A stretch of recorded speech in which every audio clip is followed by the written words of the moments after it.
Hello and welcome to India Career Centre audio blog, where we explore the ideas shaping our future. Today's topic is the Matthew effect in early education, why 4-month student groupings could change the game, written by S.P. Mishra and read by Ruby, an automated voice reader. Introduction. The phrase, the rich get richer and the poor get poorer, is often used in discussions about wealth inequality, but its implications extend far beyond economics. Malcolm Gladwell's Outliers sheds light on how this phenomenon, known as the Matthew effect, plays out in education, particularly in the advantages gained simply due to the timing of one's birth. One striking revelation in his book is how school entry cutoff dates create significant disparities in learning opportunities. A potential solution? Segregating students into 4-month groupings: January-April, May-August, and September-December. This approach could address hidden advantages that younger students often miss out on compared to their older peers in traditional single-year grouping systems. Understanding the Matthew effect. The Matthew effect originates from a biblical verse in the Gospel of Matthew. For to everyone who has, more will be given, and he will have an abundance. But from the one who has not, even what he has will be taken away. The concept illustrates how initial advantages can snowball, leading to disproportionate success over time. Gladwell applies this principle to education and sports, showing that children who are born closer to school entry cutoff dates tend to have an advantage over their younger classmates. Being a few months older means having slightly better motor skills, cognitive development, and emotional maturity. Teachers, coaches, and mentors often view these older children as more capable, reinforcing their success through encouragement and opportunities.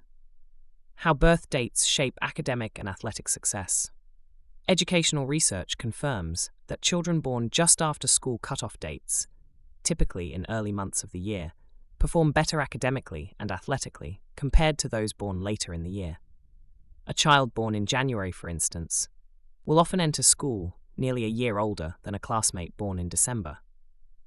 This age difference translates to a significant advantage in early years, as older children tend to have better developed cognitive and motor skills. Moreover, older students in a classroom tend to grasp concepts more quickly, outperforming their younger peers. This disparity often leads to differential treatment by teachers, who may subconsciously encourage more developed students while overlooking those struggling to catch up. Over time, these small advantages accumulate, affecting educational pathways and career opportunities.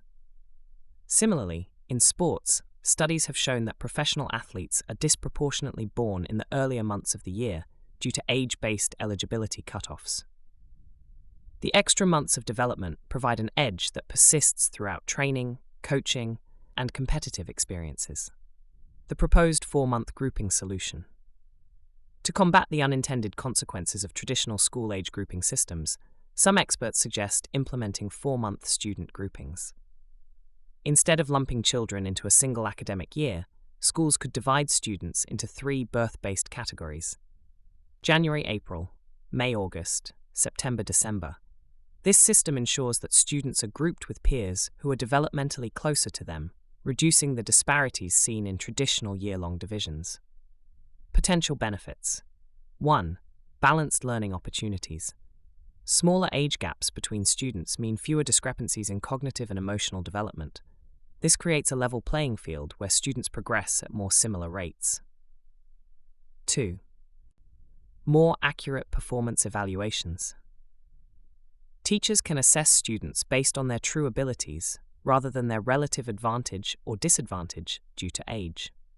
This prevents misclassification of intelligence or skill levels that often occur in standard classrooms. 3. Improved social development.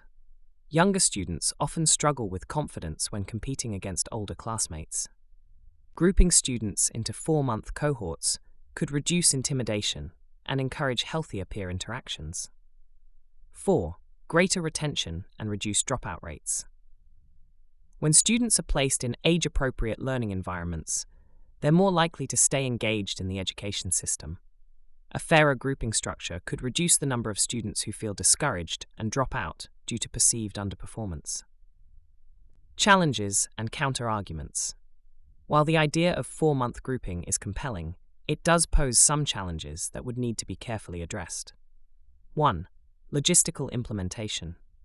Schools would need to rework their admissions and curriculum structures to accommodate this system.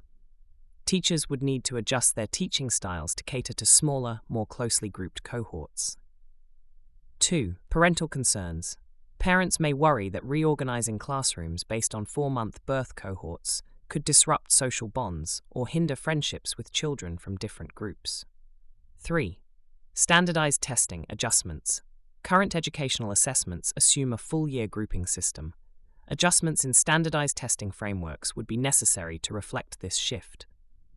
4. Higher administrative costs. Implementing new group-based educational systems could increase logistical and administrative costs for schools. Additional support for teachers and restructured curricula may require extra funding. Conclusion. Is it worth exploring?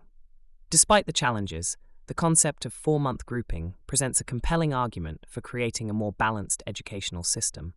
By tackling disparities at an early stage, schools can prevent the accumulation of small advantages that disproportionately affect success rates later in life. While it may take time to adapt existing systems, exploring alternative grouping methods could lead to a more inclusive and fair learning environment. Given Gladwell's insights, perhaps it's time for educators and policymakers to consider if the traditional school calendar is unintentionally leaving some students behind. Thanks for tuning in to India Career Centre. If you enjoyed listening to the blog post, please subscribe to the channel. Please share it with others and rate us 5 stars. See you soon in the next episode with some insightful thoughts to inspire you in your personal and professional life.